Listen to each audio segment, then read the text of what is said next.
Kalian masih ingat gak guys? Hanya Naruto yang berani menantang semua para genin. Pada serial anime Naruto episode 23. Sebelum masuk ke dalam ruangan ujian tulis, Kakashi menghadang tim 7 yang terdiri dari Naruto, Sasuke, dan Sakura, untuk masuk ke ruang ujian. Kakashi mengetes keyakinan mereka dan memberikan dukungan kepada anak didiknya tersebut. Dan pada akhirnya Naruto, Sasuke, dan Sakura adalah kelompok terakhir yang masuk ke dalam ruangan. Baru masuk ruangan, mereka langsung merasakan tekanan yang luar biasa. Mata para genin dari berbagai desa langsung menatap mereka dengan tatapan yang haus darah. Kabuto yang waktu itu menyamar menjadi genin, menjelaskan perbedaan kekuatan para genin di setiap desa. Setelah mendengar penjelasan tersebut, terlihat Naruto menjadi gemetar. Sakura yang merasa Naruto sedang ketakutan dibuat kaget, karena Naruto malah menantang semua orang yang ada di ruangan tersebut tanpa memikirkan siapa yang akan mereka hadapi. Wah, memang nekat Naruto ini ya guys. Pada masa pemerintahan Hiruzen, disetujuilah sebuah penelitian yang bertujuan untuk mengembangkan sel Hashirama kepada manusia lainnya guna mengatasi serangan biju khususnya Kyuubi. Penelitian uji coba ini sangatlah rahasia. Banyak Anbu dan Shinobi tingkat Jonin terpilih sebagai kandidat uji coba sel Hashirama ini. Ternyata dampak dari sel Hashirama yang ditanamkan ke dalam tubuh inangnya sangatlah mengerikan. Semua shinobi tingkat Jonin yang menjadi kelinci percobaan mati karena ketidakcocokan dengan sel Hashirama ini. Dalam beberapa detik setelah sel disuntikkan, sel tersebut langsung tumbuh menjadi pohon mengoyak tubuh inangnya dari dalam. Karena tidak kunjung berhasil, penelitian ini dihentikan Hokage ketiga dan tidak ada satupun yang mengetahuinya kecuali orang-orang yang terlibat di dalamnya. Ternyata Orochimaru dan Danzo diam-diam bekerja sama melanjutkan penelitian tersebut di sebuah tempat rahasia lainnya. Kalian masih ingat dengan karakter yang satu ini gak guys? Yap, dia bernama Darui. Darui merupakan seorang tangan kanan dari Raikage keempat yaitu Darui menjadi pengawal Raikage dan selalu ikut saat Raikage melakukan kegiatan penting, seperti halnya menghadiri pertemuan 5 Kage di Desa Besi. Dia tidak banyak bicara, dan bertanggung jawab dengan tugas yang diberikan oleh Raikage. Tentunya Raikage tidak sembarang pilih pengawal guys. Darui memiliki kemampuan di atas rata-rata shinobi Kumogakure pada umumnya. Darui menguasai elemen petir atau Raiton, dia memiliki jurus andalan yang bernama Reiza Sakasu, di mana jurus ini berbentuk laser yang keluar secara banyak namun dapat mengenai target dengan akurasi 100% meskipun ada tameng di depan targetnya. Juga ada Daburu Kuropanza, jurus ini adalah serangan combo menggunakan bantuan satu bayangan yang mengeluarkan listrik berwarna hitam dan membentuk bayangan seperti hewan panter, dengan daya kerusakan yang tinggi. Keren gak guys? Gimana nih pendapat kalian?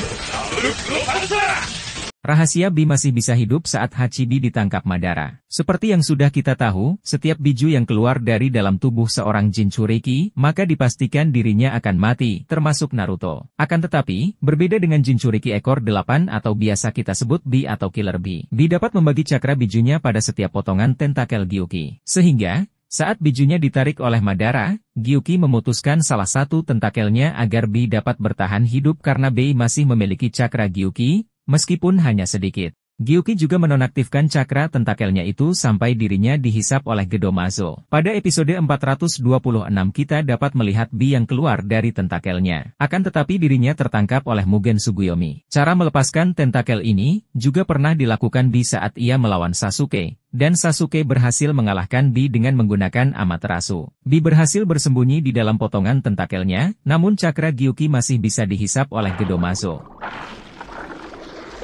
Kalian tahu gak guys? Inilah akibatnya jika membuka surat gulungan sebelum sampai di menara. Saat akan memasuki hutan kematian pada ujian Chunin yang kedua, Anko memberitahukan bahwa tidak boleh membuka gulungan rahasia sebelum sampai di menara. Bagi orang yang melanggar dan kepo melihat isinya, maka akan terjadi sesuatu kepada orang yang membuka gulungan tersebut. Ternyata saat membuka gulungan rahasia bumi ataupun surga, isinya adalah sebuah jutsu pemanggil guys. Di mana Iruka Sensei akan muncul dan membuat orang yang membuka gulungan tersebut tidak sadarkan diri sampai ujian di hutan kematian berakhir. Tidak diketahui bagaimana cara Iruka melakukannya. Apakah dengan digenjutsu atau dengan dipukul pakai balok kayu? Beruntung Naruto dihentikan oleh Kabuto ya guys, sehingga gak jadi buka gulungan buminya. Gimana pendapat kalian nih guys? Kalian harus tahu nih guys. Jiraiya menggunakan genjutsu untuk mengalahkan Pain. Pada serial anime Naruto Shippuden episode 132, Jiraiya kewalahan melawan 3 anggota Pain sehingga dirinya pergi melarikan diri sembari mengatur siasat untuk menghadapi 3 orang Pain tersebut. Jiraiya memiliki ide untuk menggunakan genjutsu lewat suara kodok bernyanyi yang dikeluarkan oleh Fukasaku dan istrinya. Jiraiya optimis rencana tersebut akan berhasil guys, karena Nagato mengetahui kalau Jiraiya tidak menguasai genjutsu. Awalnya Pain tidak menyadari bahwa suara katak tersebut adalah genjutsu, hingga akhirnya mereka terperangkap dalam genjutsu tersebut. Jiraiya mengatakan bahwa mereka terperangkap dalam genjutsu kelumpuhan yang mengikat jiwa, di mana 3 orang anggota Pain tersebut dibuat tidak dapat bergerak, dan akhirnya berhasil dikalahkan oleh Jiraiya menggunakan pedang kataknya. Gege parah Jiraiya ya guys. Gimana nih pendapat kalian? Setelah Madara berhasil menarik semua biju dengan Rinnegan ke dalam Gedomazo, termasuk Kyuubi, maka Naruto terlepas dari bijunya. Hal ini mengakibatkan Naruto memasuki fase sakaratul maut, di mana jantungnya hampir berhenti berdetak, setelah Kyuubi dihisap Gedomazo. Akan tetapi sebelum terhisap, Kurama sempat memberikan amanah kepada Gaara untuk segera membawa Naruto ke bapaknya yaitu Minato Namikaze, karena setengah cakra Kyuubi ada di dalam tubuh Minato. Setelah Gaara sampai di tempat Minato dan mencoba mentransferkan Kyuubi di dalam tubuhnya, ternyata Zetsuhita mencoba mengagalkan usaha tersebut. Akhirnya ada jalan keluar lain, di mana Obito berhasil mengambil cakra Shukaku, Gyuki, dan Kurama di dalam tubuh Madara meskipun sedikit, dan memasukkannya ke dalam tubuh Naruto. Meskipun Obito adalah biang kerok dari terjadinya Perang Dunia Shinobi keempat. Akan tetapi dia berhasil disadarkan oleh jurus ceramah no jutsunya Naruto, dan berusaha kembali ke jalan yang benar. Kalian tahu gak guys? Naruto pernah babak belur dihajar Kiba. Saat ujian Chunin ujian tahap ketiga, Naruto berhadapan dengan Kiba Inuzuka. Kiba berhasil menyerang Naruto dengan serangan kombonya bersama Akamaru. Akibatnya Naruto diserang habis-habisan oleh Kiba yang mempunyai kecepatan melebihi Naruto. Meskipun begitu Naruto memiliki cara yang cukup cerdik guys untuk mengalahkan Kiba. Naruto memanfaatkan jurus Henge no Jutsu atau jurus meniru untuk mengelabui Kiba. Pertama, Naruto meniru Akamaru setelah Akamaru dibuat pingsan oleh Naruto. Kiba mengira yang kembali adalah Akamaru dan kaget karena Akamaru menggigit tangannya. Kedua, Naruto mengelabui Kiba dengan berubah menyerupai Kiba. Kiba sebenarnya mengetahui siapa Naruto palsu dan memukulnya, akan tetapi Naruto yang jenius langsung berubah menjadi Akamaru. Dan membuat Kiba bingung, hingga akhirnya dia memukul Akamaru yang asli. Memang jenius Naruto ini ya guys.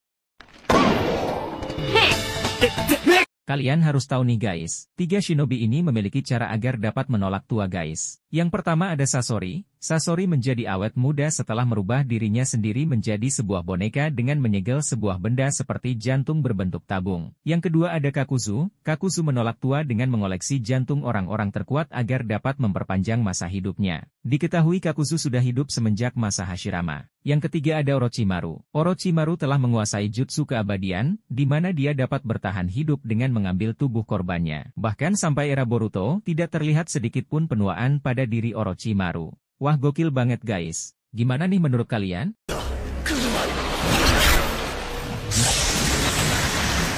Kalian tahu gak guys 2 orang inilah yang menghibur Naruto saat dia bersedih kehilangan Jiraiya. Pada serial anime Naruto episode 152, Naruto menerima kabar buruk dari Fukasaku. Fukasaku mengatakan bahwa Jiraiya gugur dalam misinya mengungkap identitas Pain di desa Amegakure. Sebenarnya Naruto sudah memiliki firasat yang tidak enak tentang Jiraiya guys. Saat Naruto dalam pengejarannya mencari Sasuke, tiba-tiba pundak Naruto seakan ditepuk oleh Jiraiya. Seakan menandakan Jiraiya tidak dalam baik-baik saja. Setelah mendengar kabar dari Fukasaku tersebut, Naruto seakan kehilangan motivasinya dalam meraih cita-citanya menjadi Hokage. Untuk mengenang Jiraiya, Naruto membeli es krim Kiko untuk dibagi 2. Tapi ternyata es krimnya diambil Iruka. Iruka memberikan semangat kepada Naruto agar tetap melanjutkan cita-citanya, begitupun Shikamaru, dia juga menyemangati Naruto. Sedih juga ya guys, bila berada di posisi Naruto.